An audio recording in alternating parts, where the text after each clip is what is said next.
korupsi, ekonomi, penghancuran lingkungan, ya, ekologi, apalagi soal pengangguran. Yang lebih menyedihkan adalah stunting. Ada sejumlah anak-anak bayi yang kekurangan asupan gizi. Banyak sekali ketimpangan pusat, ketimpangan sosial antara kelompok sangat luar biasa. Nah, kalau kita lihat dari problem yang real itu, lalu pertanyaannya, apa yang sudah diperbuat oleh partai? Pertanyaan itu harus kita munculkan. Begitu juga dengan partai Islam. Kita lihat sekarang ini mana partai Islam yang sangat... Yang dimaksud apa yang sudah dilakukan partai itu adalah melahirkan kebijakan-kebijakan negara, ya? Oh, tidak hanya itu, tetapi bagaimana mengelola aspirasi umat. Bahwa partai-partai ini, para politisi ini tidak sibuk dengan kepentingan pribadi atau kelompok. Sementara rakyat atau para pendukung atau umat yang mendukung partainya itu tidak dikelola dengan kalau sungguh-sungguh. Realitasnya ternyata sama saja dari pemilu ke pemilu. Ini sekarang ada partai baru, bisa kan?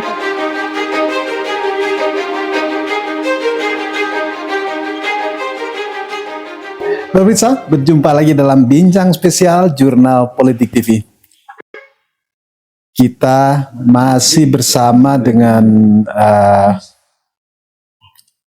Ketua Program Studi Doktoral Ilmu Politik FISIP Universitas Nasional dengan Asosiat Profesor Dr. TB Masa Jafar. Bang TB, pekan pertama memasuki bulan Ramadan, ternyata suasana politik masih tetap menghangat, terutama dari gedung DPR. Ada suara DPR terkait soal misalnya transaksi janggal 349 triliun. Lalu Bawaslu berteriak, jangan gunakan masjid untuk panggung kampanye politik, terutama yang dimaksud adalah soal bakal capres. Ada Anies Baswedan dan seterusnya. Bagaimana, apa yang bisa ditangkap Bang TB soal politik di bulan puasa ini? Ini menarik ini. Termasuk yang tadinya rame-rame berteriak politik identitas, yang dimaksudkan adalah jangan bawa-bawa agama Islam. Seperti kita saksikan di jalan-jalan raya, hampir banyak tempat dipenuhi sesak dengan atribut-atribut politik identitas. Ini kita ingin komentar Bang TB ini soal politik bulan puasa. Ya, terima kasih Bung Hadi. Assalamualaikum warahmatullahi wabarakatuh. Waalaikumsalam warahmatullahi wabarakatuh. Kita berada pada bulan suci Ramadan, bulan penuh berkah. Bulan puasa ini adalah bulan evaluasi tentang perjalanan sebagai manusia maupun sebagai hamba Allah, ya, yang bertakwa. Nah, kaitan dengan politik, substansi dari perpolitikan ini apa sih? Nah, kembali lagi, politik pada tingkat tinggi itu adalah politik moral. Jadi politik moral ini lebih kepada pembinaan akhlak, ya, political culture, budaya politik. Nah, kalau yang lain itu kan instrumen, pemilu instrumen, partai instrumen, negara pun instrumen, semua instrumen. Tetapi instrumen itu akan dikendalikan oleh manusia, pada manusia yang memiliki satu tingkat moralitas yang tinggi.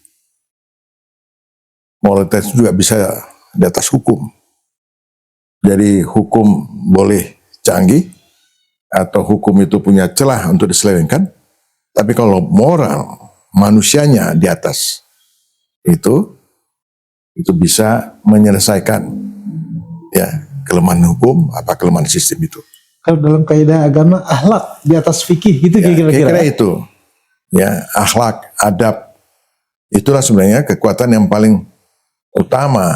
Kalau ini kan instrumen aja. Nah, dalam politik gonjang-ganjing di Senayan 344 triliun itu kan mekanisme pada hubungan eksekutif dan parlemen ya, check and balances. Tapi selain itu juga ada lembaga penegakan hukum, yudikatif. Nah, jadi persoalan ada pencucian uang, ada soal korupsi, itu adalah bentuk yang kita lihat pada tidak hanya abuse of power, tapi ada juga yang lebih penting adalah ini adalah kecacatan moral politik yang sudah mengalami suatu Degradasi ya. degradasi yang sangat serius itu. Nah, jadi kaitan dengan bulan puasa, bahwa kita sekarang ini kita lihat betapa lemahnya dari segi aspek moral politik. Orang berpolitik itu sudah mengabaikan moral, sudah nggak peduli. Ya, melakukan penyimpangan kekuasaan itu dianggap sesuatu yang biasa. Juga persoalan keadilan, bahwa pesan moral agama yang kita lihat, keadilan itu adalah yang paling tinggi. Spirit keadilan itu adalah puncak dari nilai ketauhidan itu sendiri. Kalau kita mau mendalami pesan-pesan moral dalam Islam, saya kira begitu juga pesan-pesan moral yang apa yang diyakini oleh sebagian ya pada pemikiran politik Barat maupun Timur ada kesamaan kita lihat. Tapi intinya adalah bagaimana soal moral itu. Nah, ini saya kira relevansinya kita membicarakan politik di dalam bulan Ramadan kita lihat. Begitu juga kita lihat kemarin itu orang begitu mengecam, wah ini ada politik identitas, tapi intinya itu adalah bicara itu lebih kepada stigmati politik. Ya, hanya ingin menggunakan satu terminologi sebenarnya itu adalah untuk menjegal. Ya, boleh dikatakan seperti itu ya. Untuk menjegal, untuk menghambat. Artinya tidak bermain secara menjegal siapa ini kira-kira?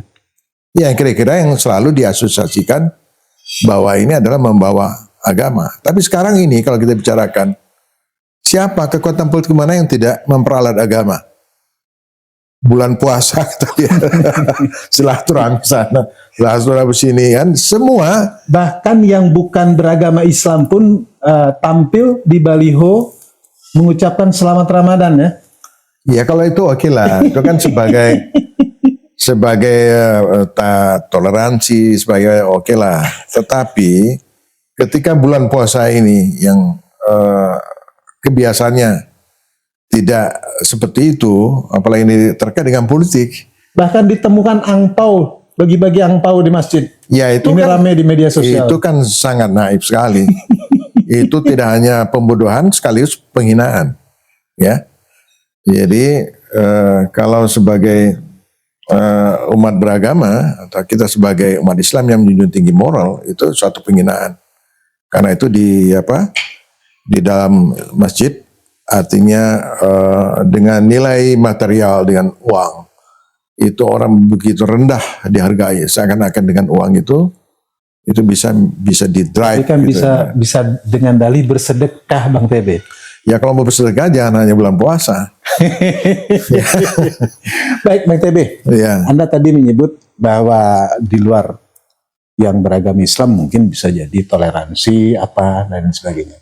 Saya ingin lebih spesifik lagi, politik bulan puasa, jangan sampai nanti partai yang berasaskan Islam atau partai Islam itu sama saja dengan partai nasionalis. Anda melihatnya seperti apa? Atau partai yang tidak berasaskan Islam gitu.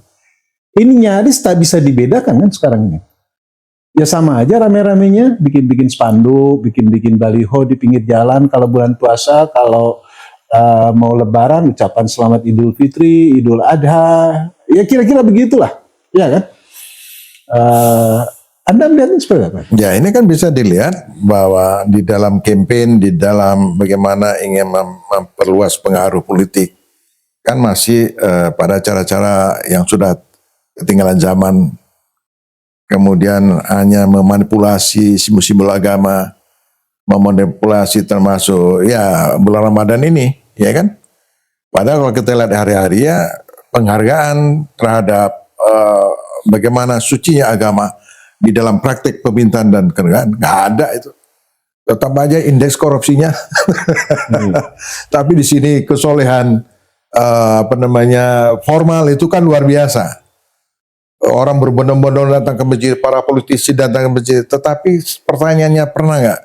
Bagaimana agama itu ditempatkan sebagai suatu kekuatan spiritual dan moral di dalam mendidik bangsa ini? Lalu sekarang di tahun-tahun politik ini kira-kira Partai Islam mau kemana ini? Nah, Kalau ternyata realitasnya ya masih simbolik seperti itu. ya itu yang saya bilang bulan puasa itu juga bulan perenungan ya. Jadi kalau keadaan ibadah kita selama setahun ini dan jumpa di dalam Ramadan, kan kita berevaluasi apakah ibadah kita dalam pengertian luas ya, tidak hanya menyangkut masalah ubudiyah, tetapi juga menyangkut masalah kemaslahatan umat. Apakah lebih baik dari sekarang? Apakah yang sekarang itu dia akan lebih baik, dia akan datang? Kalau tidak, kita akan merugi. Sederhana, tetapi sangat dalam. Ini adalah bulannya pula. Begitu juga bagi para politisi yang memegang amanah. Saya kira ini adalah satu bulan yang perlu dievaluasi. Sebentar lagi kita akan memasuki kontestasi pemilu. Ya, jadi apa yang dilakukan sekarang ini apakah memberikan kemanfaat, kemaslahatan kepada kepentingan rakyat pada bangsa ini, atau sejauh kalau Partai Islam apakah mereka juga memberikan kemanfaatan ya pada konstituennya. Yang TB, di pemilu 2024 dipastikan ada partai baru yang berasaskan Islam, Partai Islam, bahkan tidak sekedar asas, ketua umumnya dengan lantang kami politik identitas. Ridho, ketua umum Muhammad Ridho, ketua umum Partai Umat. Nah, sementara semangat ini kan luar biasa ini. Nah, kekuatan umat Islam itu kan bukan hanya di partai yang ikut pemilu seperti Partai Umat, tapi ada partai-partai Islam yang tidak ikut pemilu karena persoalan-persoalan teknis macam-macam lah, gitu, ya kan? Nah, menurut Anda ini seperti apa? Karena kan Anda tadi lebih bicara soal substansi pergerakan Islam, substansi politik Islam, daripada sekedar simbol-simbol yang sebenarnya sudah ketinggalan zaman ini bulan puasa. Anda melihatnya seperti apa ini? Ya, jadi sekarang baik partai nasional maupun partai yang berasaskan Islam atau yang didukung oleh komunitas Islam, kalau menurut saya ini adalah partai selama dalam perjalanannya boleh kita mengatakan itu mengalami proses penurunan yang sangat luar biasa. Maukah dia partai nasionalis maupun partai Islam, loh apa ukurannya? Kalau kita lihat pada negara yang maju ya di dalam pencapaian, apakah dalam konteks ekonomi ataupun dalam kerjasama global ya, itu kan ada korelasi yang sangat kuat sekali. Keberhasilan partai sebuah negara itu dia berkorelasi pada keberhasilan pemerintahan. Nah, sekarang kita bisa lihat apa yang dicapai oleh partai ya, termasuk juga partai Islam dengan keadaan pengelolaan negara yang seperti ini. Ya, Indeks demokrasi turun, indeks korupsi makin tinggi. Ekonomi, penghancuran lingkungan, ya, ekologi, apalagi soal pengangguran yang lebih menyedihkan adalah stunting. Ada sejumlah anak-anak bayi yang kekurangan asupan gizi. Banyak sekali ketimpangan pusat, ketimpangan sosial antara kelompok sangat luar biasa. Nah, kalau kita lihat dari problem yang real itu, lalu pertanyaannya, apa yang sudah diperbuat oleh partai? Pertanyaan itu harus kita munculkan. Begitu juga dengan partai Islam. Kita lihat sekarang ini mana partai Islam yang sangat. Yang dimaksud apa yang sudah dilakukan partai itu adalah melahirkan kebijakan-kebijakan negara ya. Oh, tidak hanya itu, tetapi bagaimana mengelola aspirasi umat. Bahwa partai-partai ini, para politisi ini tidak sibuk dengan kepentingan pribadi atau kelompok.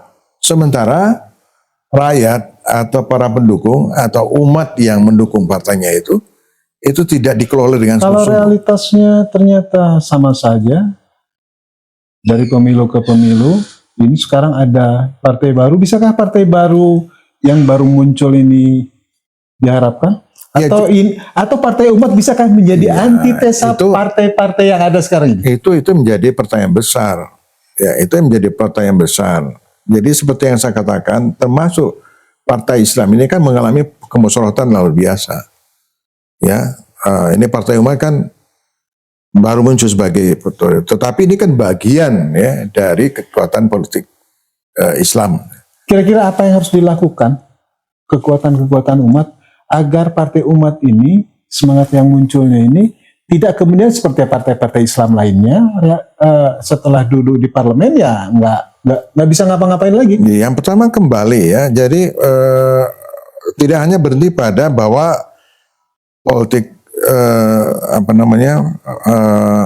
partai umat tidak hanya kemudian menegaskan politik identitas, juga ada partai yang termasuk Masyumi. Saya kira itu menurut saya itu sesuatu yang nggak perlu dideklar gitu. Itu sudah otomatis ya. Itu nggak perlu dideklar ya. Otomatis itu. Sesuatu yang otomatis kan nggak perlu dipertegas. Buat apa? Ya itu kan hanya riada kecil, ada sekelompok bereaksi anti terhadap politik itu kan reaktif. Yang lebih penting lagi adalah bagaimana partai politik sebagai mesin politik itu yang harus dirumuskan ya. Mulai dari kepemimpinan seperti apa yang mau mereka bangun, kepemimpinan politik seperti apa yang mereka bangun, kemudian apa platform yang dirumuskan, apa strategi ya pembangunan ini yang harus menjadi satu koreksi antitesis terhadap realitas yang ada. Ya, jadi banyak sekali programnya. Dan yang lebih penting adalah ya bagaimana mengelola sumber daya politik ini. Kalau sumber daya politik berserak, ya terpecah-pecah, itu bagaimana untuk dikonsolidasikan? Harus ada konsolidasi kekuatan politik ya? Ya tanpa itu tidak bisa Bung Hadi. Ya. Tidak bisa lagi partai ini, partai apa istilahnya GR sendiri, ya. Karena tantangannya berat sekali. Partai umat nggak bisa jalan sendiri, Tidak bisa, ya kan? Tidak bisa. Kemudian partai-partai Islam yang tidak ikut pemilu udah jadi hopeless. Kita kan tahu ceruk pemilih Islam itu kan kita tahu berapa persen. Ya itu antara 32% atau 2. Dan ini kan belum memadai. Belum dalam pengertian belum terkonsolidasi. Ya. Jadi kalau bisa terkonsolidasi dengan modal perolehan kursi antar 30 sampai 30% itu saya kira lebih dari cukup kalau terkonsolidasi. Tapi kalau tidak terkonsolidasi maka ini akan menjadi kekuatan pinggiran. Jadi kuncinya terletak pada konsolidasi kekuatan politik umat Islam ya? Ya harus itu dilakukan. Kalau tidak, apa makna kehadiran partai Islam itu? Kalau dia hanya menjadi kekuatan pinggiran, nggak ada artinya gitu. Baik, Bang TB, kita tunggu saja apakah kemudian nanti partai umat dan partai-partai umat Islam lainnya itu bisa melakukan konsolidasi kekuatan politik Islam. Terima kasih Bang TB.